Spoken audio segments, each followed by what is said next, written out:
Magandang araw sa inyong lahat. Welcome sa isa na namang nakakakilabot na istorya.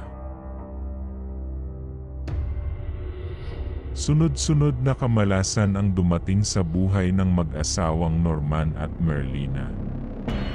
Nagsara ang construction na pinagtatrabahuhan ni Norman.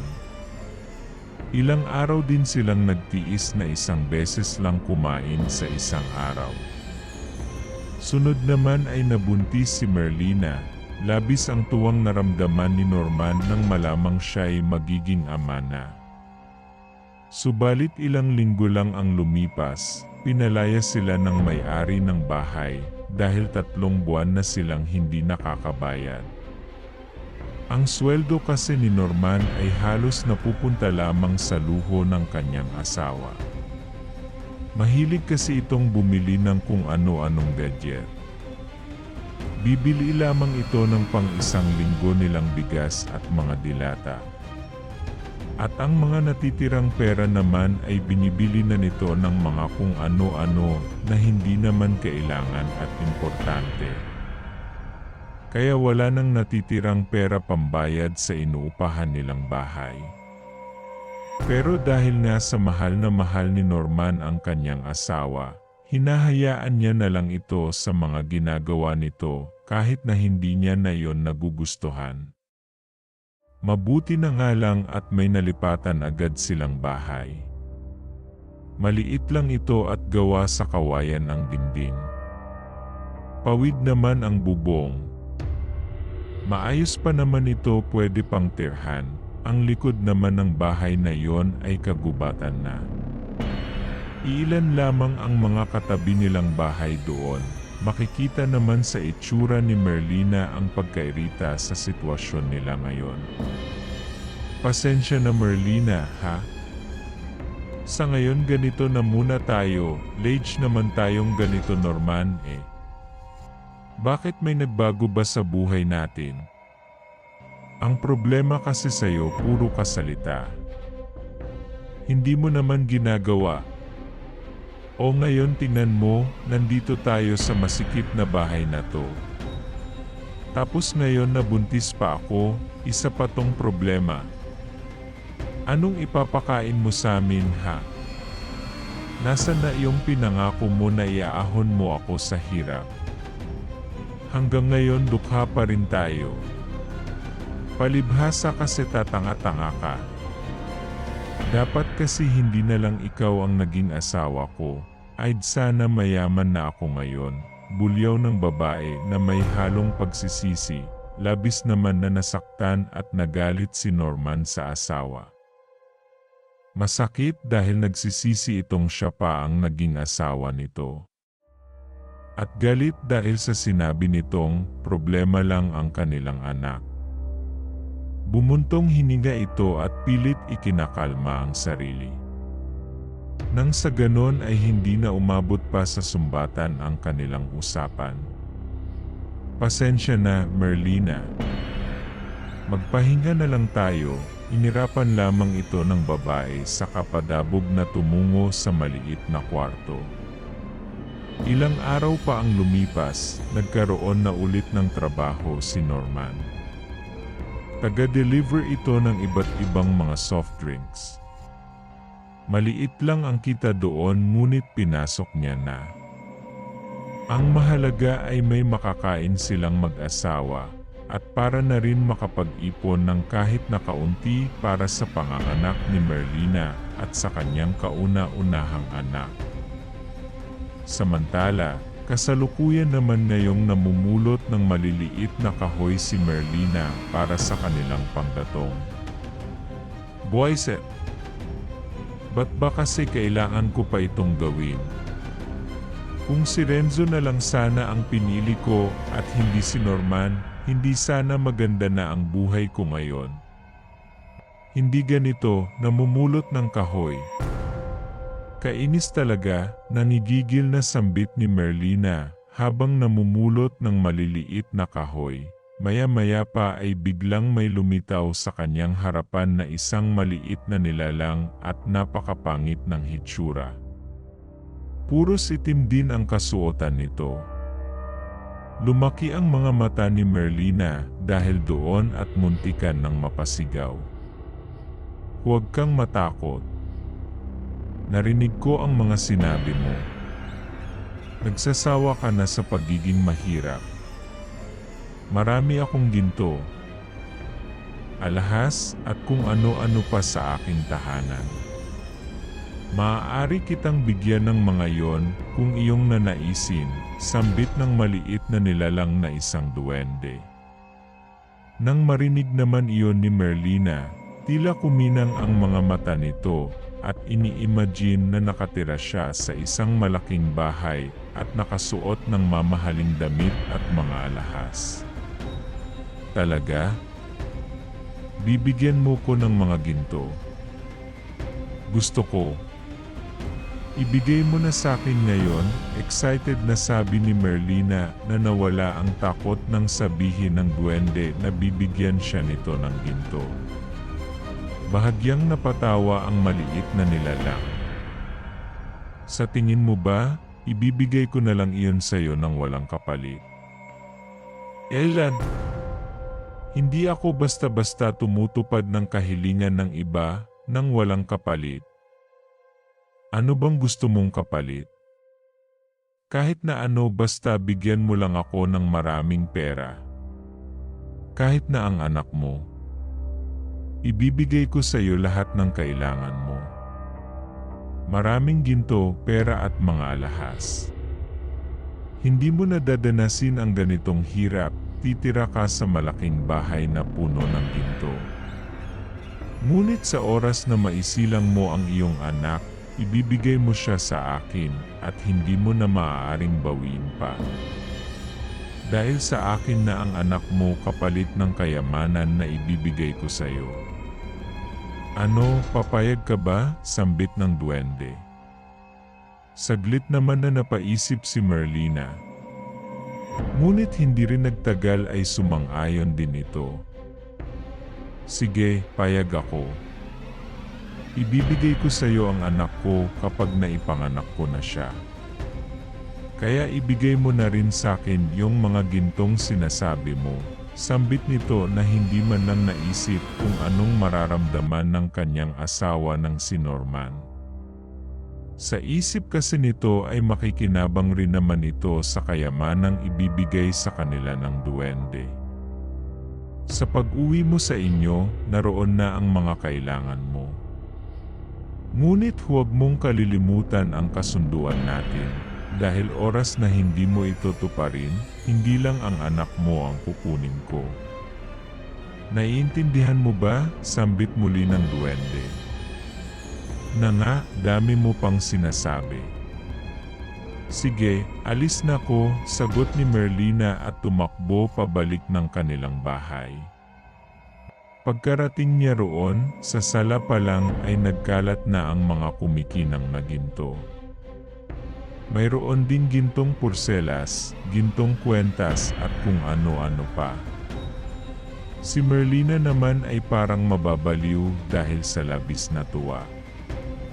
Kulang na nga lang ay mahiga siya sa mga gintong nasa paligid niya. Totoo nga.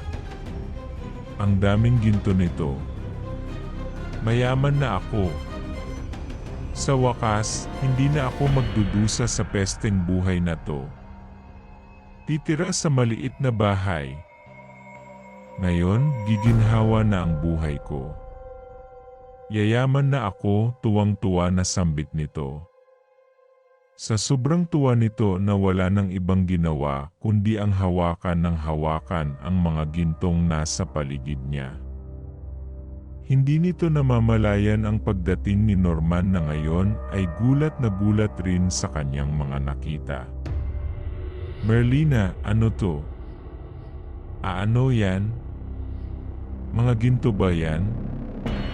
Saan mo nakuha ang mga yan? Gulat na tanong nito.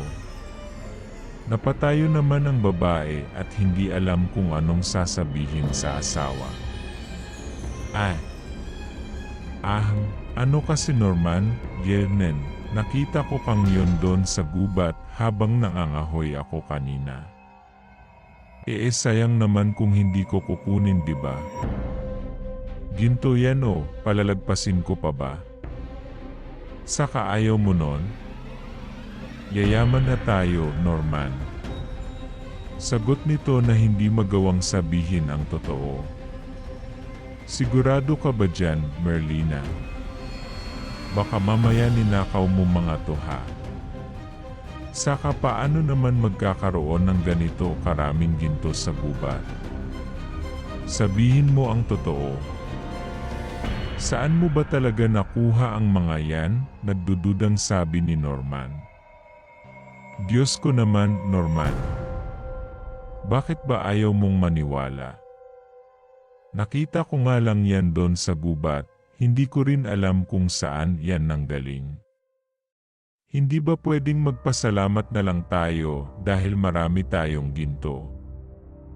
Ito na yung pagkakataon natin, Norman, o. Yayaman na tayo, giginhawa na ang buhay natin. Dami mo pang sinasabi diyan, di ba pwedeng magpasalamat ka na lang dahil sa atin binigay ang kayamanan na to, untag ni Merlina.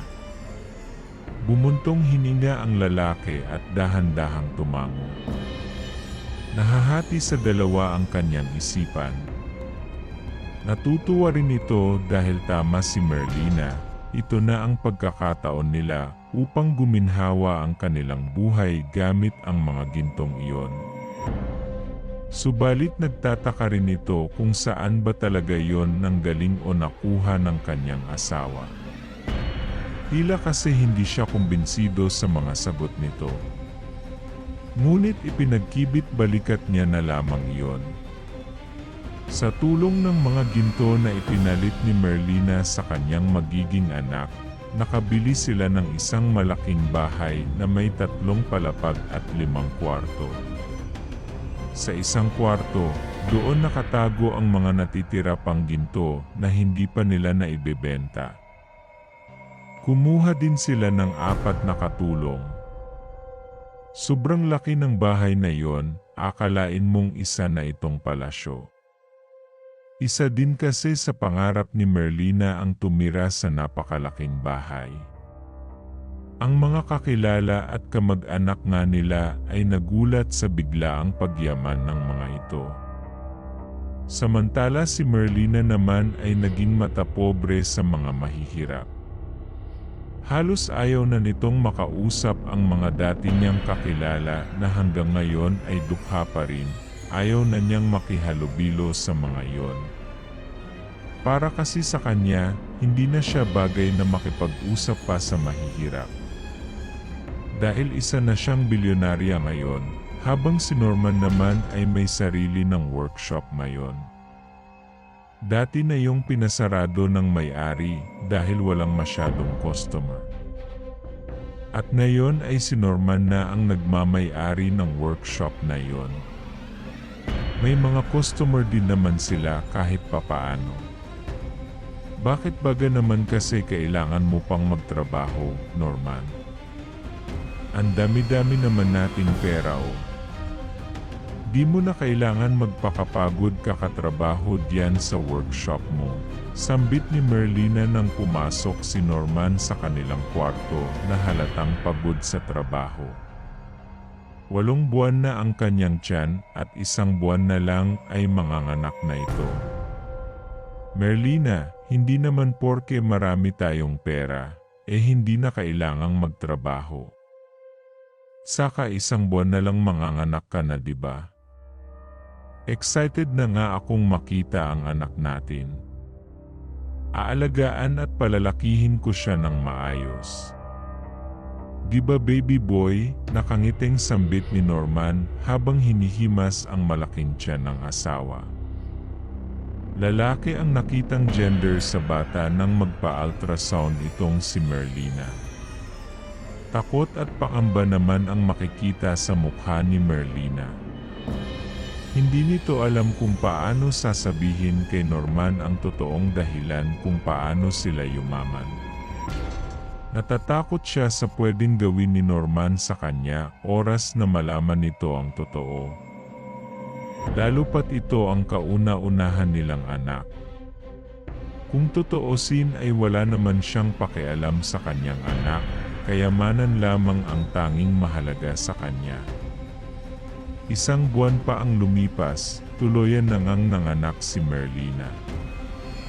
Tuwang-tuwa naman si Norman na kinarga ang anak. Hindi ito makapaniwala na isa na nga siyang ama. Wala silang kaalam-alam na kanina pa silang pinagmamasdan ng itim na duwende na nakausap ni Merlina. Seryoso itong tumingin sa sanggol bago tuluyang naglaho na parang bula. Isang buwan pa ulit ang lumipas. Habang mahimbing na natutulog ang sanggol sa ibabaw ng kama, at si Merlina naman ay naglalagay ng cream na pampakinis sa kanyang balat. Biglang sumulpot sa kanyang harapan ang itim na duwende, kaya napatayo ito bigla. Ay Diyos ko! Kumusta, Merlina?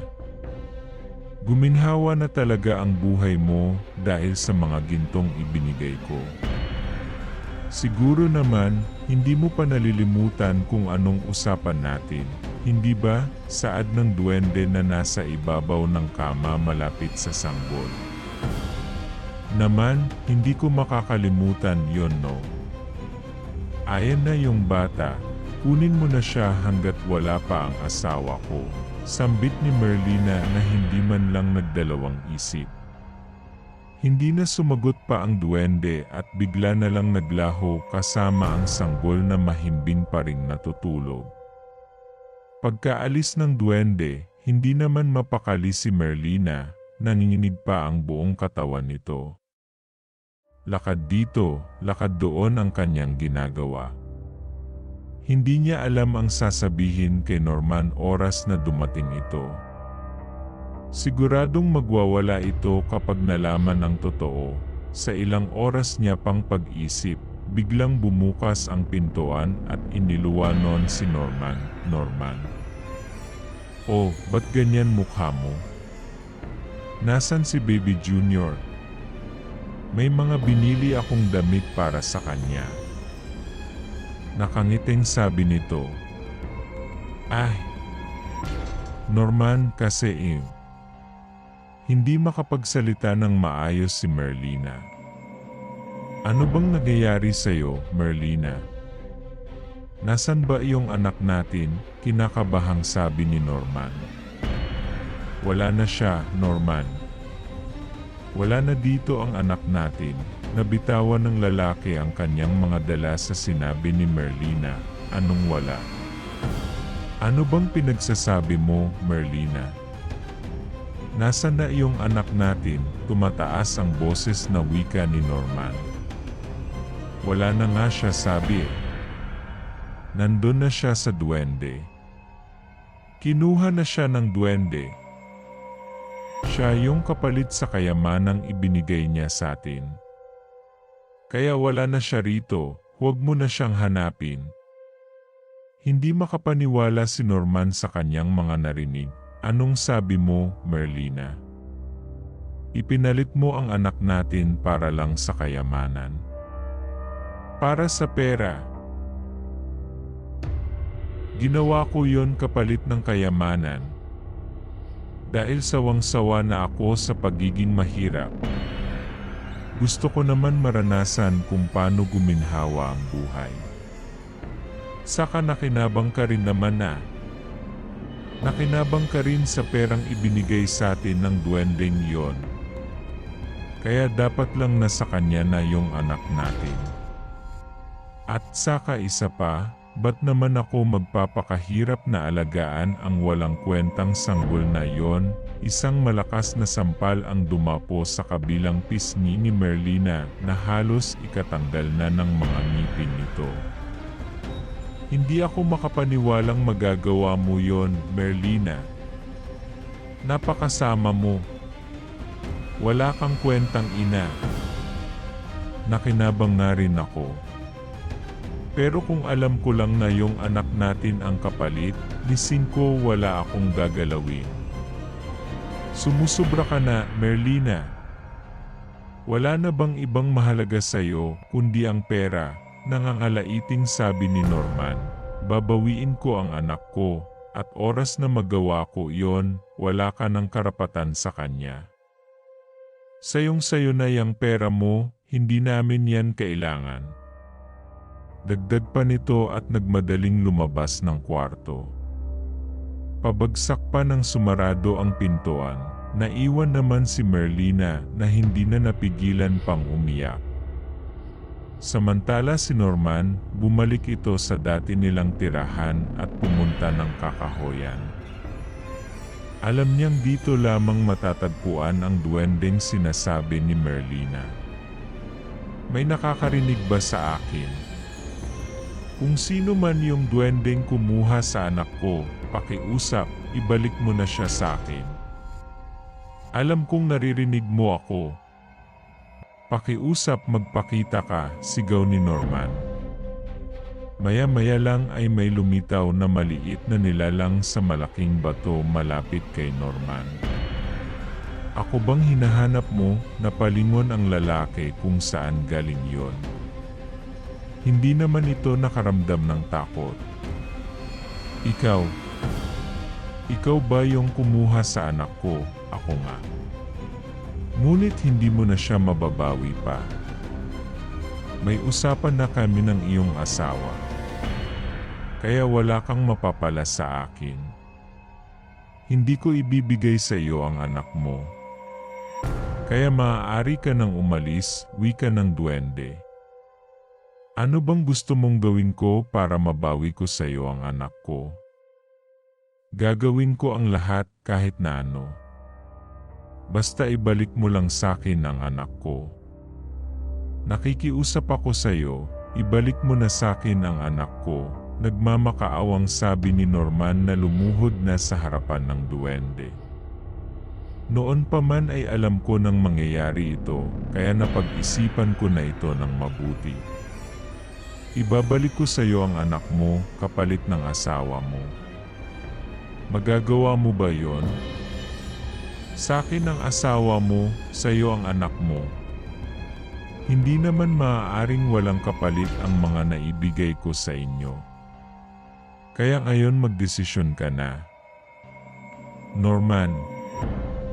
Gaya ni Merlina noon, hindi rin nagdalawang isip si Norman sa sinabi ng duwende. Para sa kanya ay walang kapatawaran ang ginawa ni Merlina sa ginawa nito sa kanyang anak. Payag ako. Anong gusto mong gawin ko? Sabi ni Norman, dalhin mo siya rito ngayon. Kapag narito na siya, saka ko palang ibibigay sa iyo ang iyong anak. Tango na lamang ang naging tugon ni Norman at umalis sa lugar na iyon upang kunin si Merlina at ipalit sa kanyang anak. Norman, anong ginagawa natin dito? Tanong ni Merlina nang dalhin siya ni Norman sa gubat kung saan niya nakausap ang duwende. Ilang saglit pa ay lumitaw ang duwende sa kanilang harapan. Ayan na siya. Nasaan na yung anak ko? Tanong ni Norman sa duwende. Maya-maya ay lumitaw na lang bigla sa damuhan ang isang sanggol na mahimbing pa ring natutulog. Agad naman iyong kinuha at kinarga ni Norman. Anong ibig sabihin nito? Naguguluhang tanong ni Merlina sa kanyang mga nakita. Ipinalit ka niya upang mabawi niya ang inyong anak. Kaya mula ngayon ay sa akin ka na, Merlina. Mawawala rin lahat ng kayamanang ibinigay ko sa inyo. Babalik ka sa pagiging mahirap, Norman, sambit ng duwende. Ayos lang yun sa akin. Pasensya ka na, Merlina. Pero mas pipiliin kong makasama ang anak ko kaysa sayo. Ngayon, ikaw na ang magdudusa sa gulong pinasok mo, saad ni Norman at naglakad na palayo habang karga-karga ang anak. Hindi. Norman, huwag mo akong iwan rito. Ayoko rito. Patawarin mo ko. Norman, bumalik ka. Ang huling sigaw ni Merlina bago tuluyang maglaho kasama ang duwending itim. Kung nagustuhan nyo ang ating kwento, maaari sana mag-subscribe, like and share na din. Maraming salamat po.